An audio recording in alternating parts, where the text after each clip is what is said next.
You said yes again. You felt it before the word left your mouth, a tightening, a quiet no somewhere in your chest. And then the yes came out anyway.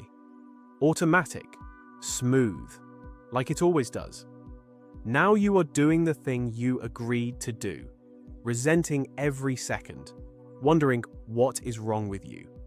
Nothing is wrong with you. What is happening in your body right now has a name, and it is not kindness. You were taught very early that your safety depended on other people's moods. Not taught in words, taught through experience. Through the moments where being agreeable kept the peace, where shrinking yourself stopped something worse from happening. Your nervous system learned that lesson perfectly. Pete Walker, a psychotherapist who specializes in complex trauma, calls this the fawn response. It sits alongside fight, flight, and freeze as a survival strategy, not a character trait. A response your body developed to protect you when you were not yet able to protect yourself. The difference between genuine kindness and the fawn response is this. Kindness comes from choice. The fawn response comes from fear. You cannot always tell them apart from the inside. That is what makes it so disorienting. Here is what the people around you may already know, even if you do not.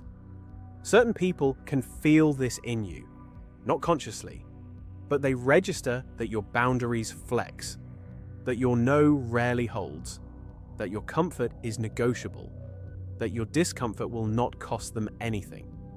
They are not all predators. Some are just people who take what is offered. But some are watching for exactly this. And when they find it, they use it. They ask for more.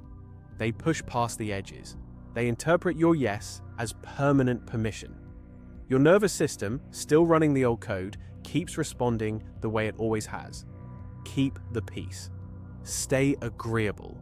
Do not let this escalate. The cost is invisible at first. Then it becomes exhaustion. Then it becomes resentment so deep you do not even know who you are angry at. You are at work. A colleague asks you to cover something. Again, your calendar is already full. Your body goes tight. You hear yourself say, "Of course, no problem." On the drive home, you replay it. You tell yourself you were just being a team player. But something underneath that does not believe it. Something underneath has been keeping score. You get home and you are short with someone you love. You do not know why. You were fine all day. That shortness is not random. It is everything you absorbed and did not release. The yes that was supposed to be a no. The boundary that bent before you even considered holding it. You never made a conscious decision. Your body made it for you, 3 seconds before you spoke. Here is what changes everything. The fawn response is not you being weak. It is your nervous system being efficient. It learned one strategy, and it runs that strategy faster than thought. That speed is the problem, not your character. The first step is to interrupt the automatic yes before it leaves your mouth. When the tightening comes, do not speak yet. Say, "Let me check and come back to you." That phrase buys you 30 seconds outside the social pressure. 30 seconds is enough for your nervous system to downshift from threat response to actual choice. You are not stalling. You are stepping out of the pattern for the first time. The second step is to practice the experience of disappointment, not being dangerous. Start small. Decline something low stakes. Notice that the other person adjusts and life continues. Your body needs repeated evidence that disagreement does not end relationships. It does not believe it yet because the old evidence said otherwise. Every small no that survives is new data your nervous system can actually use. The third step is to audit your resentment backwards. At the end of each week, identify the moment you felt most drained. Trace it back to the agreement that created it. Ask yourself what a real choice would have looked like in that moment. Not to punish yourself, to map the gap between your fawn response and your actual preference. Over time, that map becomes self-knowledge. And self-knowledge is the only thing that makes a different choice possible.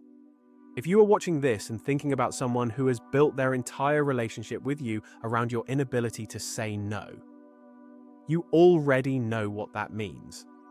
The video on chaos feels like chemistry covers what happens when fawning meets intensity and why your body confuses fear with love. Watch that next. Grab the free manipulation detection checklist via the link in the description.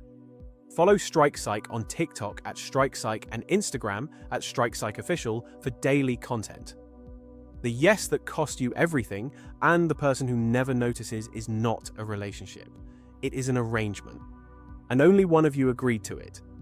If this helped, like it and share it. Subscribe for more.